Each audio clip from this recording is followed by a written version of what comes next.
espagnole et par rapport à cette compagnie aérienne. Voilà, il y a une enquête, il va y avoir des plaintes de déposées.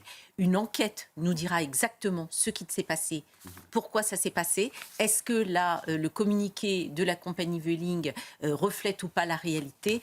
Ce sera aussi à l'enquête de le savoir. Autre sujet sur... Putain, ils sont capables de remettre en cause le communiqué de Vueling. Mais je vous l'ai dit tout à l'heure, les mecs, si c'est des Arabes qui ont foutu la merde ou des Noirs, ils vont jamais remettre en cause le communiqué de Vueling. Ils vont dire, oh, l'aéroport a bien travaillé, la compagnie a bien travaillé, blablabla. Bla, bla. Mais quand c'est des Juifs israéliens, no, no, no, no. Après, on va me traiter d'antisémite ou de complotiste, les gars, mais c'est sous vos yeux, bordel! C'est sous vos yeux! Réveillez-vous, merde! Putain! Il fait son boulot, le pilote! Ben oui, frère! Il fait son boulot, bordel! Laissez-le bosser, Zubi! Lequel vous allez réagir d'ici quelques minutes, la décision dont tout le monde parle, et la classe politique française, mais étrangère aussi. Donald Trump vient lui aussi de réagir. La France va reconnaître un État de Palestine. Effectivement, Emmanuel Macron, le président de la République, l'a annoncé hier soir et ce sera officiel en septembre prochain lors de l'Assemblée générale des Nations Unies à New York. Bien sûr, une décision fustigée par les États-Unis, mais aussi et surtout par Israël. Certains y voient notamment une décision impulsive d'Emmanuel Macron pour reprendre du pouvoir. C'est notamment le cas de la psychanalyste Laura Lebar. On l'écoute. Ce qui m'interpelle directement, c'est l'annonce sur X, c'est-à-dire un geste complètement impulsif, complètement isolé, une prise de décision complètement seule, c'est-à-dire que finalement, on est quand même dans un système démocratique où on se retrouve avec un président qui va prendre une décision de façon isolée. Ça ressemble plus à quelqu'un qui a besoin d'asseoir son autorité et son pouvoir, et finalement, c'est très inquiétant parce qu'en face, il reconnaît donc une autre autorité qui est dans le pouvoir absolu, donc dans la dictature absolue qui est la Hamas. Attends, mais ils ont démarché une psychanalyste pour se poser la question de pourquoi Macron il a pris une telle décision, genre. Mais what? Et du coup, la psychanalyste, elle va essayer de rentrer dans le cerveau d'Emmanuel Macron, calculer, etc. Mais qu'est-ce que c'est que ça, genre? Mais les mecs, on est où, bordel de merde? Et vous me dites de ne jamais streamer CNews, mais les mecs, on rate des bangers! Je suis désolé, la maladie mentale! On rate des bangers, les mecs! On n'aurait jamais eu connaissance de ça si j'avais pas streamé ce moment-là. Mais vous êtes fous, quoi, frère? Mais vous êtes fous! Mais cette chaîne est malade, genre! Cette chaîne est malade, les mecs! Mais vous vous rendez compte de mais c'est South Park, littéralement. Mais oui, c'est South Park, genre. Qui est quand même terroriste. Et donc là, on peut se poser la question, finalement, est-ce que c'est pas une impulsivité? Au lieu de nous ramener un chercheur en géopolitique, leur premier réflexe, c'est une psychanalyste. Je te jure, mon gars, je te jure, wesh. D'un homme politique qui aujourd'hui perd un petit peu pied sur plein de choses et qui a besoin d'être dans une reprise de pouvoir par la domination sur le peuple. Et là, ça m'alerte un petit peu plus en psychologie. Les réactions de Donald Trump qui minimise les déclarations d'Emmanuel Macron. Ce qu'il dit importe peu, cette déclaration n'a pas beaucoup de poids, et explique le président des États-Unis. Bruno Retailleau, persiste et signe. Je ne suis pas macroniste, ce sont des mots. Le ministre de l'Intérieur était en déplacement chez lui en Vendée. Il a souligné notamment le rôle de la brigade nautique dans la lutte contre le narcotrafic, mais comme lors de sa dernière interview accordée à nos confrères de Valeurs Actuelles. On sait que c'est pas un macroniste. D'ailleurs, je crois qu'il s'est fait remonter les bretelles par François Bayrou. Mais pourquoi il se fait pas têche, gros? Pourquoi il se fait pas têche? Mais casse-toi, genre casse-toi du gouvernement. Pourquoi il prend pas ses couilles et le vire? Mais vire-le, genre. Et quel est l'intérêt d'avoir une épine dans le pied, monsieur Bayrou, genre? C'est quoi l'intérêt? T'as pas un autre ministre de l'Intérieur? Il y en a plein en France, il y en a plein. Recrute-moi, frère. Recrute-moi si tu veux, gros. Recrute-moi, mec. Laisse tomber, gros, porte tes couilles et vire ce bâtard de Bruno Retailleau, je sais pas, moi. Non, par la brutalité de cette décision, c'est un truc de ouf. Pour tout vous dire, j'étais en train de dîner et je ne l'avais pas vu parce que j'avais posé mon téléphone sur le côté et à un moment donné, je recevais beaucoup d'appels. Et j'ai fait un communiqué suite à ça que j'ai publié hier soir. Oui, j'ai été profondément heurtée. Pourquoi? Parce que on est sur un temps totalement différent de ce qui se passait précédemment. On a franchi une étape. Et cette étape, c'est laquelle? C'est celle qui consiste à dire nous fixions des conditions absolument essentielles à la reconnaissance d'un État palestinien, des conditions, somme toute, très légitime, c'est-à-dire une reconnaissance mutuelle avec les pays arabes et notamment la future Palestine, la libération des otages, la démilitarisation du Hamas. Je rappelle que quand même à vos téléspectateurs que des roquettes continuent de tomber quotidiennement sur Israël aujourd'hui, tirées de Gaza ou tirées des Houthis du Yémen. Donc il y avait des conditions qui étaient fixées et il n'était pas question une seconde de penser à une reconnaissance si ces conditions n'étaient pas remplies. Et là, on oublie en fait. On oublie et qu'est-ce qu'on vient dire? Au-delà même de la tragédie que représente réellement la situation humanitaire à Gaza, le propos n'est pas celui-là. Ouah, la phrase de fou. Le jour où Dofla devient ministre de la France, je pense qu'il sera temps que je renie ma nationalité. Je vais te ban. Je vais te ban parce que je suis pas un petit bouffon quand même. Je te banne vraiment parce que je me fais pas marcher dessus quand même. Doucement quand même. Un peu de respect. Je suis pas ton ami, mais un peu de respect quand même, chef. Eh chef, c'est les vacances, chef. Eh gros, j'ai baisé ta mère ou quoi, chef? Pourquoi tu me parles mal comme ça, chef? Mon gars, j'ai fait quoi, chef? J'ai fait quoi, chef? Oui, ça va pas ou quoi? Je suis pas ton ami, mon gars. Eh, je te banne, je te perds ma banne juste parce que ça manque de respect. Tu serais quel type de ministre, Dofla? En vrai, de vrai, les mecs, je pense le meilleur poste possible est le poste de la joute verbale. Je suis en train de le constater aujourd'hui, les mecs. Je le constate aujourd'hui. Le meilleur poste de la joute verbale en termes de ministre, c'est le ministère des Affaires étrangères. Clic, pow! Eh, je serais un ministre des Affaires étrangères, les gars. Putain de merde. Oh, la joute verbale. J'aurais insulté trop de pays, frère. Tous les pays fils de pute, je les aurais trop insultés, gros. Eh, c'est le meilleur poste possible. Non, pas ministre de l'Intérieur, les gars. Non, flemme. Eh, flemme. Non, ministre de l'Intérieur, c'est pas pour moi, ça. Ça y est. Non, ministre de l'Intérieur, c'est trop le banger. Pardon, j'ai fait un lapsus en plus. Non, ministre des Affaires étrangères, les mecs, c'est trop le banger. C'est le banger absolu, frère. Ma gueule, t'es le chef des keufs. Non, mais flemme d'être le chef des keufs. Mais t'es fou, quoi, frère? Je veux pas être le chef des keufs. Moi, je veux être dans la diplomatie, mon gars. Le ministre de l'extérieur, exactement. Moi, je préfère être à l'extérieur qu'à l'intérieur, cousin. Ah oui, mon gars. T'es fou, frère. Et le propos n'est pas de nier que cette tragédie ait lieu. Mais qu'est-ce qu'on vient dire? On Incroyable. vient dire... Meilleur poste possible. Au Hamas... En plus, je voyage gratuitement. Et on vient créer un mythe fondateur d'un État. Et ce mythe fondateur d'un État, c'est le 7 octobre. C'est le pogrom antisémite, le pire que notre siècle ait subi depuis la Shoah. Et c'est ce qui pose problème. C'est-à-dire qu'en fait, on est dans la continuité d'une déclaration qui donne une légitimité au pire et une légitimité à une action terroriste, alors même que les otages ne sont pas libérés et alors même qu'aucune des conditions ne sont actuellement remplies. On est aussi dans l'inversion totale des valeurs. Dans l'inversion totale de l'histoire, le méchant, l'assassin devient le gentil, l'Israélien devient le nazi, et le président de la République... Bah oui, en fait. ouais, franchement, oui. On voit les images par nous-mêmes qui circulent. Oui, nazi, oui, franchement. Moi-même, je l'assume. Ça va peut-être me porter des problèmes, mais oui, je l'assume aussi. Oui. Devient le porte-drapeau du mouvement Free Palestine. Mais le problème, c'est que LFI et le Hamas se sont félicités de cette prise de décision du président de la République. Donc, il y a n'importe qui de bonne foi peut se dire, bon, il y a peut-être un problème quelque part. Pourquoi maintenant? Pourquoi cette brutalité dans la décision? Et c'est la raison pour laquelle, moi, personnellement, j'ai décidé de prendre mes distances et de devenir apparentée de mon groupe, parce que je ne pouvais pas personnellement, comme députée, rester sans réaction. Donc au-delà de ce communiqué où j'ai manifesté mon incompréhension Non les gars, je vous dis la vérité, hein, parce que je sais dans le chat, vous allez peut-être me traiter de naïf, mais je pense qu'il n'y a pas de calcul politique. Je pense pas du tout qu'il y a un calcul politique, parce que j'ai vu des tweets où ça commençait à dire que ouais, Macron veut éviter la censure. Mais vous pensez vraiment que LFI va pas censurer le gouvernement malgré la reconnaissance de la Palestine? Mais jamais de la vie, les mecs. Mais réfléchissez, les gars.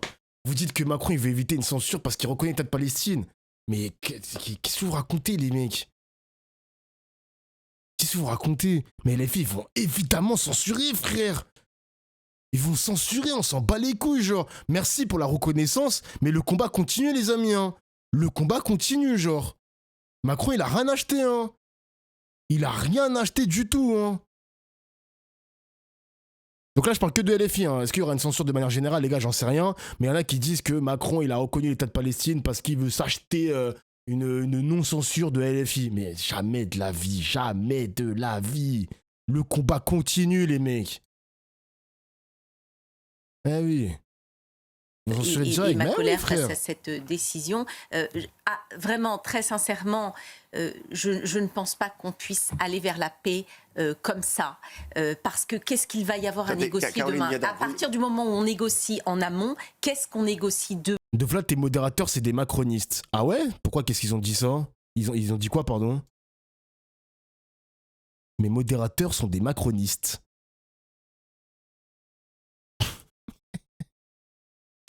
C'est quoi? Qu'est-ce qui se passe? Dofla, mets-moi modo, s'il te plaît. Je sais même pas t'es qui, frère. Je sais même pas t'es qui. Je vais pas te donner le pouvoir le plus important de ma chaîne Twitch, alors que je sais même pas t'es qui. Est-ce que t'es noir? Est-ce que t'es blanc? Est-ce que t'es qui? Je sais même pas t'es qui, frère. En plus, il me dit, s'il te plaît, mais qui es-tu, genre? Mais qui es-tu, cousin? Présente-toi. Nom, âge? Prénom? T'es marié? T'as body count, peut-être? Genre body count, genre je veux connaître ton body count. C'est une dinguerie quand même, il veut être modérateur comme ça, lui. Il est fou, lui. Pour tu veux les clés de mon appartement? Et puis on aussi est au-delà de la politique dite équilibrée de la France depuis Caroline, c'est trop marrant quand même. Aujourd'hui, vous avez décidé de couper les ponts avec le président Macron et avec son parti pour la position qu'il vient de prendre sur la Palestine. Oui, j'ai décidé de prendre mes distances et de devenir apparentée de mon groupe. Donc, c'est un geste fort de ma part qui marque en tous les cas ma différence. Et voilà, c'est quelque chose qui m'a semblé... Mais ce président, vous êtes d'accord pour... Ok. Enfin... Bah, casse-toi, hein, du coup. Hein. Une macroniste en moins, bah, elle est apparentée. Elle est apparentée. Je pense qu'elle va continuer à voter les lois macronistes. Mais sur la position de Macron sur la Palestine, c'est un geste symbolique au final. Hein. Ok. Député apparenté macroniste, tout ça. Hein. Qui s'en bat les couilles? Vraiment, je lève la main. Hein. Qui s'en bat les couilles? Genre, vraiment, c'est... Ouais. Je m'en fous. Vraiment, je... Salut. Voilà. C'est une dinguerie, genre... Moi, c'est le sentiment-là. Qu'il est devenu... le porte-parole de ce mouvement Free Palestine. Il est le porte-parole de ceux qui ont occupé les facs. Il est le porte-parole de ceux qui aussi s'en prennent aux Juifs de France. Il est le porte-parole... Il dit ça du président, mais il n'a pas peur de manger un procès, ce mec.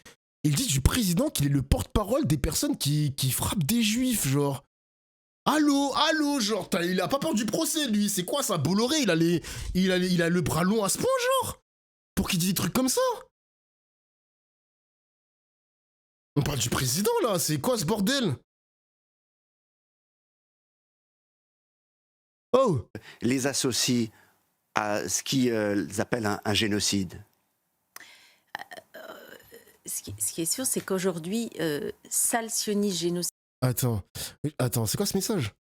Je pense qu'au fond, Macron, il se rend compte qu'il est du mauvais côté de l'histoire et le seul truc qu'il a trouvé à faire pour pas porter ses couilles non plus, hein, c'est s'opposer à Israël. Bah, c'est la reconnaissance de la Palestine. Comme ça, elle pourrait dire ça va, j'étais pas trop méchant non plus à l'époque. Les gars, je vous spoil un truc, hein, parce que là, Macron, en fait, la dernière cartouche qui reste à Macron, c'est dans les prérogatives du président de la République. C'est de parler de la diplomatie, de l'international. Les gars, vraiment, c'est ça. Hein. Soyez pas trop naïfs, parce que Macron, son seul terrain en ce moment même, c'est l'international. Parce que le Premier ministre, vous savez qu'on est dans un régime semi-présidentiel, le Premier ministre conduit la feuille de route de Macron. Bon là, c'est un peu compliqué parce que l'Assemblée est éclatée en 3 blocs.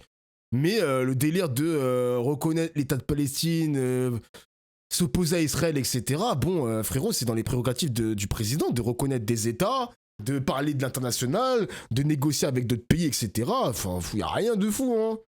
Moi, je vous le dis, le combat continue, hein. Macron fait encore partie du mauvais côté de l'histoire. Pourquoi? Parce qu'il n'a pas respecté le résultat des urnes aux législatives. Il est encore du mauvais côté de l'histoire. Eh oui.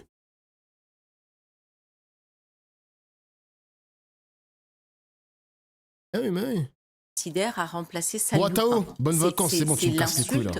C'est bon, tu me casses les que couilles. l'on tient, mais que l'on tient au nom des droits humains et qui est donc pas aujourd'hui, là, pas légitimé et je suis trop heureux dans ma vie là pour que tu me fasses chier. Devenu. Attends, j'ai pas entendu ce qu'elle a dit. Merde, excusez-moi. Putain, il fait chier à Tao, bordel. Ceux qui aussi s'en prennent aux Juifs de France, qui les associent à ce qu'ils appellent un génocide.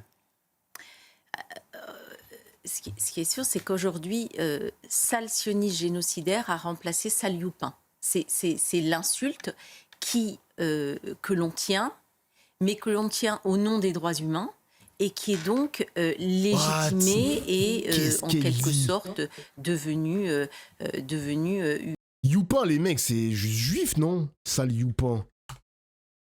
Ouais, c'est juif. Injure à caractère raciste pour désigner juif. Youpin. Le mot, il est fou quand même. Il y a une définition ou pas? Il est apparu au 19e siècle, désignant de manière injurieuse un individu juif. Selon une première hypothèse, Youpin est dérivé de youtre.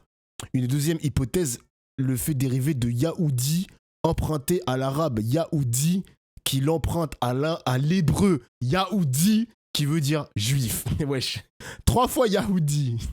Youpin. Ça ressemble à YouPorn. Voilà, c'était la blague de trop, je pense. Une insulte qu'on aurait droit de c'est comme le N-word. Ok. Donc, bien c'est le évidemment, N-word des Juifs. Ok.